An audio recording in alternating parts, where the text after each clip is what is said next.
Magandang araw, wawagi! Kakofun! At kailian, Narito naman tayo para sa isang masayang talakayan. kwentuhan, At balitaan, ako si Paul Lopez. at ako naman si Reden de los Santos. Mardi Agana. At ito ang TalkTV Cagayan Valley. Samahan ang TalkTV Cagayan Valley Barkada para ihatid ang mga lokal na istorya, kapaki-pakinabang ng mga impormasyon at kaganapan, mga maiinit na balita sa loob at labas ng bansa sa programang maghahatid ng good vibes sa inyong umaga. TalkTV Cagayan Valley. At para sa ating balita kailian, may bago na namang bagyong nagbabadya na maaaring manalanta na naman dito sa Cagayan. Ating alamin ang kabuuang detalye niyan kay kasama ng Paul Lopez. Maraming salamat kasamang Reden. Tama ka nga dyan. At kaya nga po kahapon ay pumasok na sa Philippine Area of Responsibility itong si Bagyong Trami, na international niya is Trami, pero tatawagin natin itong Bagyong Paeng. So maalala nga natin itong si Bagyong Ompong na nung September 15 ay nanalasa, at ito na naman babayuhin na naman tayo nitong Bagyong Paeng na ito. Ngunit, sabi naman ng DOST, bagamat wala pang direktang epekto sa kalupaan at hindi daw tatama sa kalupaan, sana nga wag, ay magdudulot naman ito ng malakalakang pag-uulan, at lalong-lalo na pinag-iingat din ang lahat sa mga matataas na alon na maaari ring magdulot ng pagbabaha sa mga mabababang lugar. Tama nga yan. At ang katanungan nga kung handa na naman tayo para sa pagharap sa panibagong sakuna na parating. Alam naman natin na madaming nasalanta ang Bagyong Ompong. Oo nga, kung tutuusin nga, nasa ilalim pa rin tayo ng state of calamity, di ba? Tama ka dyan kasamang Reden, at hindi lang lalawigan ng Cagayan ang napasailalim ng state of calamity, maging ang lalawigan ng Isabela. Tsaka hindi pa tayo nakakabangon, mga Cagayano, hindi pa nakakabangon talaga sa pananalanta ng Bagyong Ompong. Tama ka dyan, nakasamang Reden. Marahil nga, pag sinusubukan tayo ng panahon, at lalong-lalo na hindi rin naman natin matatanggal itong positibo na epekto nito. Dahil pag may mga ganitong sakuna, nabubuhay ang espiritu ng bayanihan. Nasa atin itong nagiging epekto ng kalamidad sa atin, di ba? Isipin natin yung trend natin noong 2010. Mula taong 2010, base sa aking obserbasyon hanggang 2014, 2015, ay puro tubig naman ang dala ng mga bagyong dumadalaw sa atin. Pero itong mga nagdaang mga bagyo, ay parang mas naging galit itong kalikasan sa atin. No? Lawin, Ompong, Yolanda, o diba? Sa sunod-sunod. Sa usapang kalikasan, nung dumating si Bagyong Ompong, usap-usapan din nung yung ang tawag doon, yung bundok, yung Sierra Madre. Tama. Na sabi nila siya ang nagsalba sa atin dahil Nag-silbing barrier. Oo, kasi sobrang lakas daw talaga ng Bagyong Ompong ang tutuisin. Pero dahil sa Sierra Madre. Oo, dalawang beses na tayo hiniligtas itong Sierra Madre, no? Bagyong Lawin.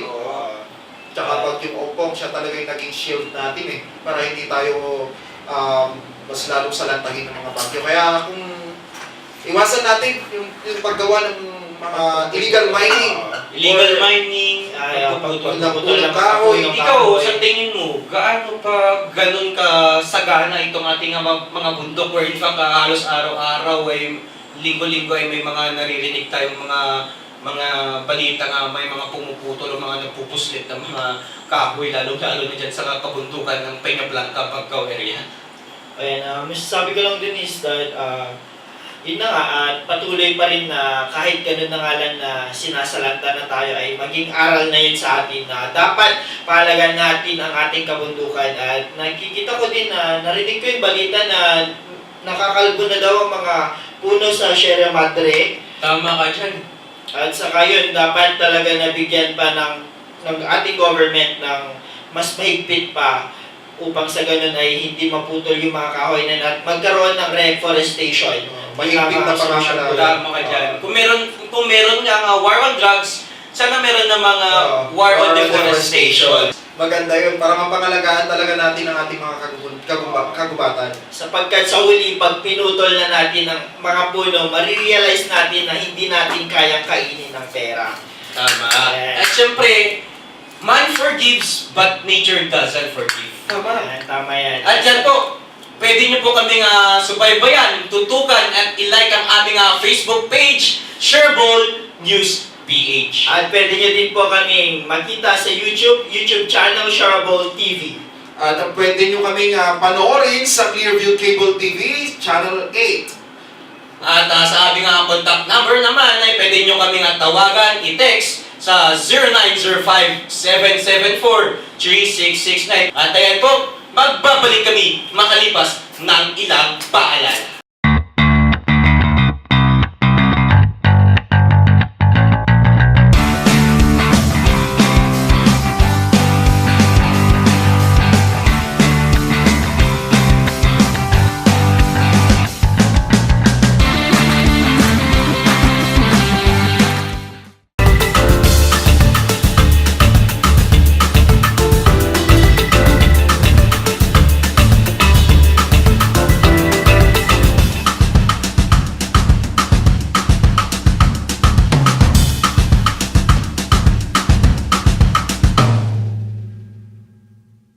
At kailan kayo pa rin ay nakatutok sa TalkTV Cagayan Valley. At syempre, para naman maganahan tayo, pagkain mukhang masarap naman itong ihahatid sa atin na pagkain ngayon ni kasamang Leo. Leo! Ano nga bang pagkain yan? Ano to? Yan, cheese and stock ating andabayanan.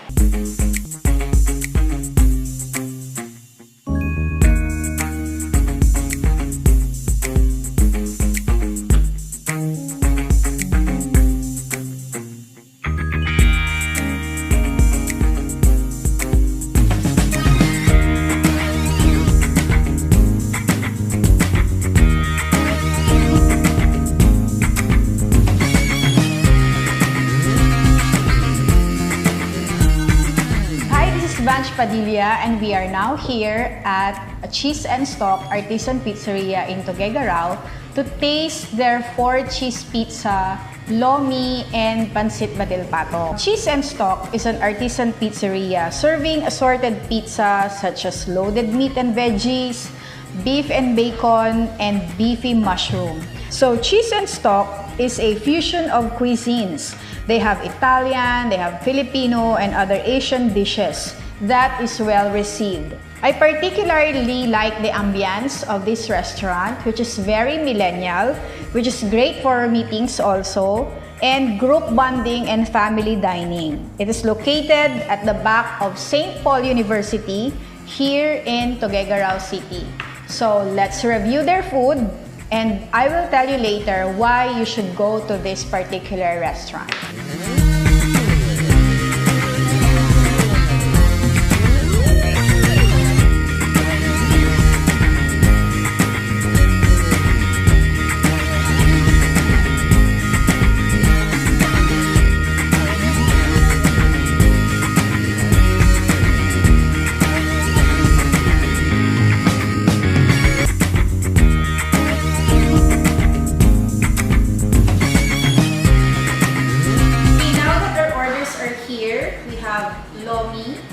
We have pancit badil patong, cheese and stock version, and of course, the 4-cheese pizza, or they call it quattro formaggio pizza. And then we have iced tea to quench our thirst. So right now, friends, we have our food buddy. We have fellow Norte vlogger Brian. Hi. Kailangan natin siyang ibit-bit kasi hindi naman natin kayang ubusin lahat ng in-order natin. So these humongous meals, would you believe that it only costs about more or less 300 pesos. Wow. So now that Brian is here, we should taste first the lomi. Ano ang masasabi natin dun sa lomi nila na talaga namang halos isang langgana yung lomi nila at ganun siya ka-affordable.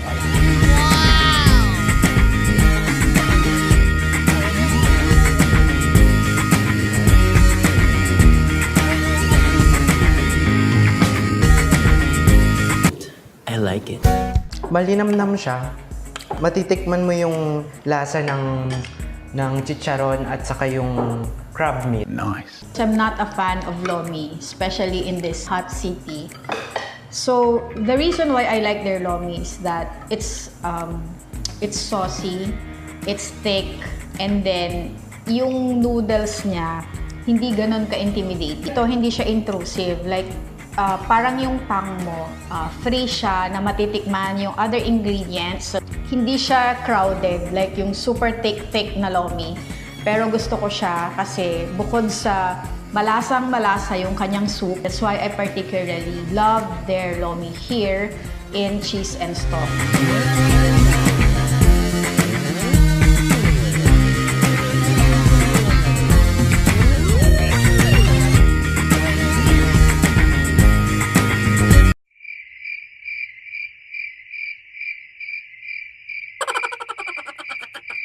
Particular version of the pancit from Tuguegarao is not really overloaded with meat. It has the generous amount of chicharon, it has egg on top, the noodles are soft and tasty, and then the way they cook it is just right. Hindi siya nakakaumay like yung mga ibang version ng batil patong. Sakto lang yung mga ingredients na nilagay.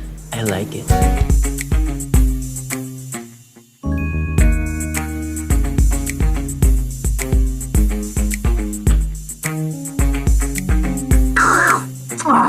Yummy!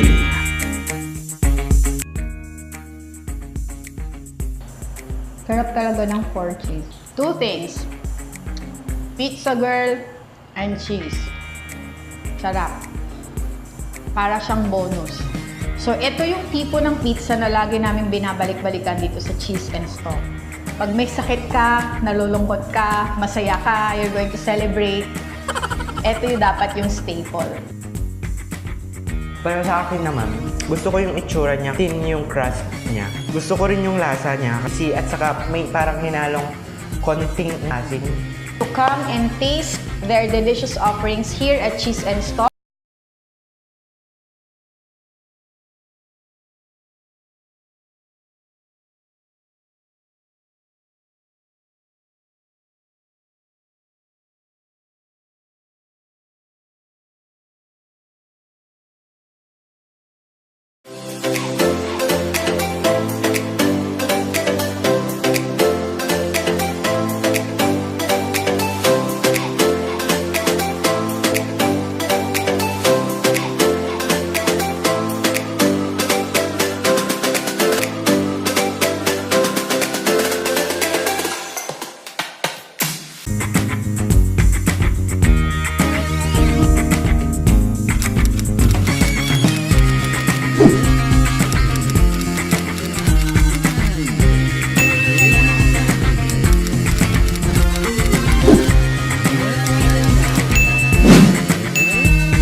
muli tayong nagbabalik dito lang sa TalkTV Cagayan Valley. At yan, para naman sa ating arts and culture, ang nakaka-inspired si Ma'am Christina Ganaban. Siyempre, tubong Cagayano ito. Dugong Cagayano to, lalong-lalo na siya ay naninirahan sa Alcala, Cagayan. At siya nga po ang kauna-unang babae nakapaglimbag, kauna-unang Cagayanong nakapagbigay ng artikulo, nakapaglimbag sa National Bookstore. Atin ang alamin ang kanyang kwento kung paano siya naging successful sa kanyang career at sa kanyang buhay. Ngayong araw tayo ay mapalad dahil pinaunlakan tayo ng ating kababayan na isang writer o manunulat sa katauhan ni Madam Maria Christina Ganaban Guilbeau. Ma'am, kumaway po tayo at bumati tayo sa ating mga masugid na tagapanood dito po sa Lambak ng Cagayan at sa Region 2. Hello po sa lahat po ng nanonood at masugid na nanonood sa TalkTV. Yes, ma'am. Ayan po, so... Ma'am, di ba po ba tubong Alcala po kayo? mhm. So, siyempre, proud na proud naman tayo mga kapwa nating Cagayano dahil napakatalentado. Nandyan yung mga inventors natin, writers natin, mga journalists natin. At siyempre, itong pride ng Alcala. What age did you start writing? Nakakatuwa, no, kasi hindi ako writer. Hindi ako magaling magsulat and tell you honestly, elementary, high school, college, basta nung nag-aaral ako, I hate writing. Pagdating ng pagka-examination ng may essay writing, gano'n, ayaw ko yun kasi nga, yung tawag dito, yung reasoning ability ko, medyo mababaw siya.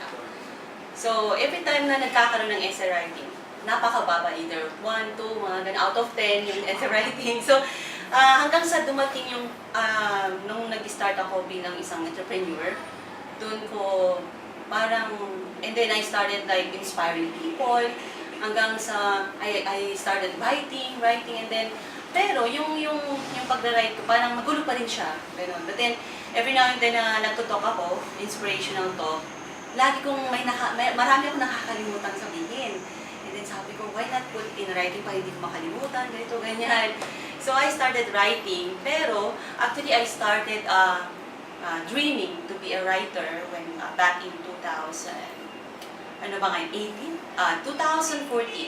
Sabi kong gano'n, di ba pag may pangarap ka kasi kailangan i-pursue mo siya. At the same time, yung sinasabi mo, yung dinideclare mo siya.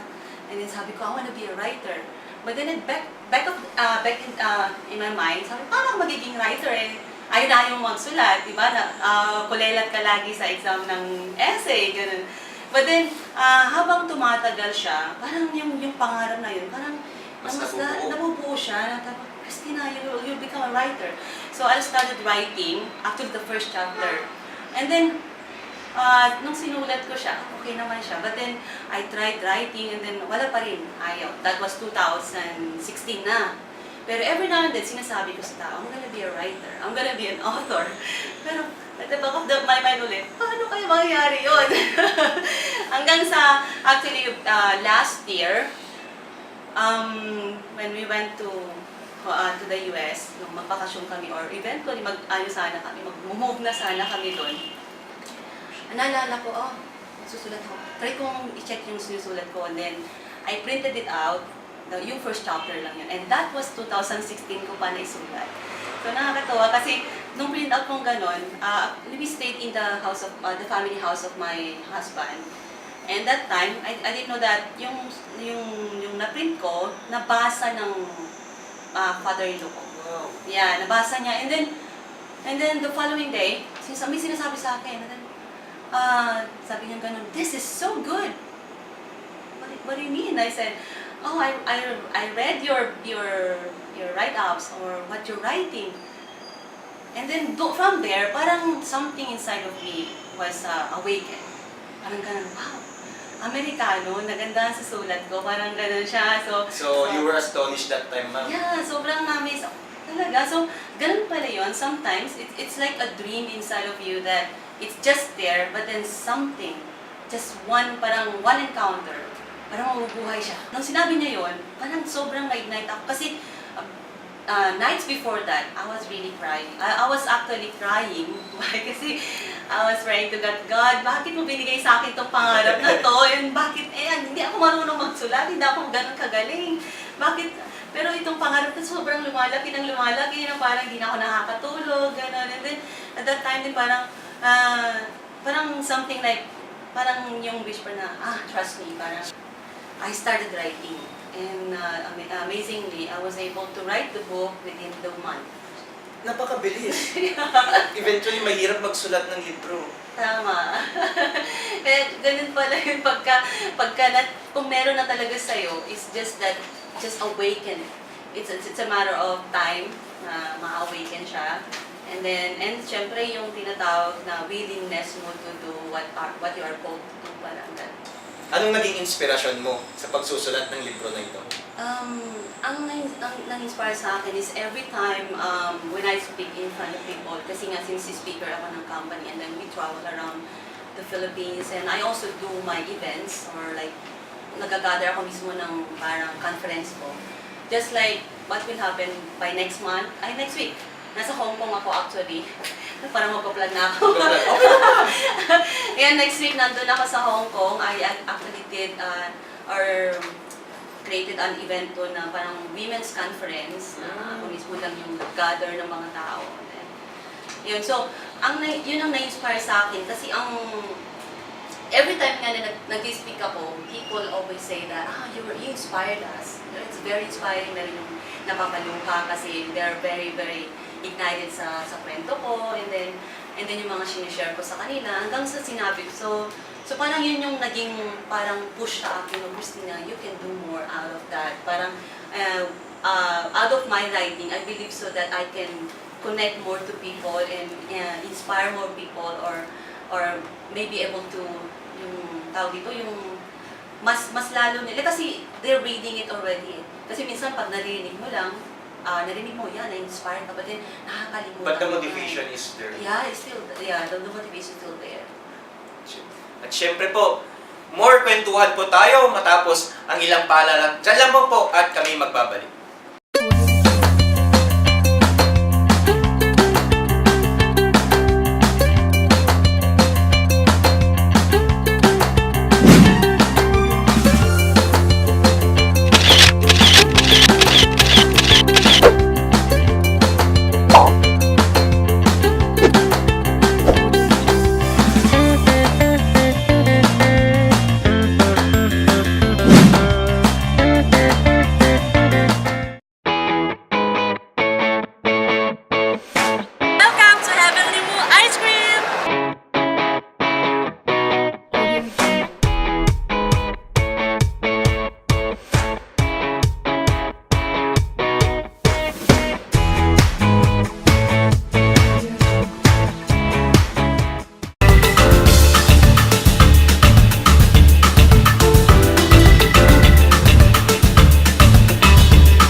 Nandito pa rin tayo sa TalkTV, Cagayan Valley. Siyempre, kasama pa rin po natin ang ating guest na ngayon, si Maria Christina Guilbeau. Isa po siyang writer at soon magre-release siya ng libro at pa-plug niyan mamaya, so stay tuned lang tayo. Ma'am, balik tayo. Wala to sa question, pero gusto ko itong tanongin yung kanina.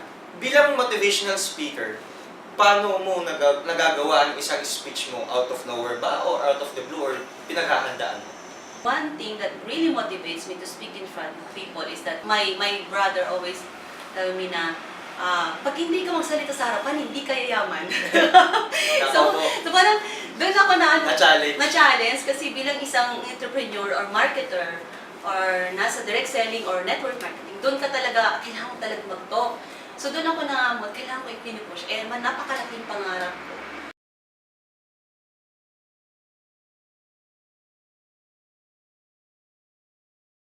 At yan nga mga kailyan, when you believe, so sobra talagang nakaka-inspire yun. At syempre sa kanyang life story na nakalagay sa libro. No? At makikita talaga natin dun yung mga challenges na kanyang hinarap. At despite of all those challenges, naging stepping stone niya yun para mas lalo pa siyang mangarap. Sabi niya nga, if you believe in the power of your dream. Ayun nga, dahil sa mga challenges na yun, nakagawa siya ng libro. Pero nakaka-inspire siya, di ba? Na-inspire niya na rin yung mga ibang tao ngayon. Tama tayo dyan. At syempre nga itong si Madam Christina, isang inspirational and motivational speaker. Syempre, ito ang masasabi ko, itong philosophy ko yung sa buhay na, the best competitor is not your enemy nor your friend, but it is yourself. Yan. So, kailangan mo pagpursigihan kung ano ang pangarap mo. O tama yan, kasamang Paul, dun sa philosophy mo pa lang na makikita nga natin dun na we don't need to gauge our success based sa others, kundi yun araw-araw kinabukasan, yung hinaharap natin pagtatahakin na mas makikita dapat natin na everyday we become better than yesterday. Yan, Yes, mga tama good yan. vibes. At syempre nga, ang nakakaalam lang ng iyong sarili ay hindi itong mga nasa paligid mo. Kundi ikaw lang din. Tama tayo dyan. At yan nga, may kasabihan nga, when you believe to yourself and everything makakamit mo. Tama tayo dyan. So, Ayun na nga, when you believe on yourself, nothing is impossible. You can achieve everything. Yan, tama yan. At isa pa talaga na kung makikita natin sa librong yun, nabigyan niya din talaga ng emphasize about sa faith. Tama. Napakahalagang faith mo kay God. Spiritual na aspeto ng buhay. Yan, tama yan. Tama nga ba? Tama nga naman no, na hindi dapat mawawala ang Diyos sa buhay ng isang tao. Yan, tama yan, kasamang Paul. Guidance natin siya eh. Tama. Alam niyo yung nakakatakot guys, no? Itong mga taong walang Diyos, sila yung walang respeto sa kapwa nila tao. At mga kailyan, pwede nyo rin kaming subaybayan sa aming Facebook page sa @Shareable News PH. At syempre, pwede nyo rin kami mapanood sa aming YouTube channel na Subscribe lamang sa Shareable TV. At maaari nyo po kami kontakin sa numerong 0905-774-366 na. At yan mga wawagi, kakofod, At kailyan, isa na namang makabuluhang talakayan, balitaan, at kwentuhan, at yan mga wawagi, kakofod, at kailyan, isa na namang makabuluhang talakayan, balitaan, kwentuhan, hanggang sa muli, ako si Paul Lopez. Leomar D. Agana, Ritel de los Santos, At ito ang TalkTV Cagayan Valley. Samahan ang Talk TV Cagayan Valley Barkada para ihatid ang mga lokal na istorya, kapaki-pakinabang ng mga impormasyon at kaganapan, mga maiinit na balita sa loob at labas ng bansa sa programang maghahatid ng good vibes sa inyong umaga. Talk TV Cagayan Valley.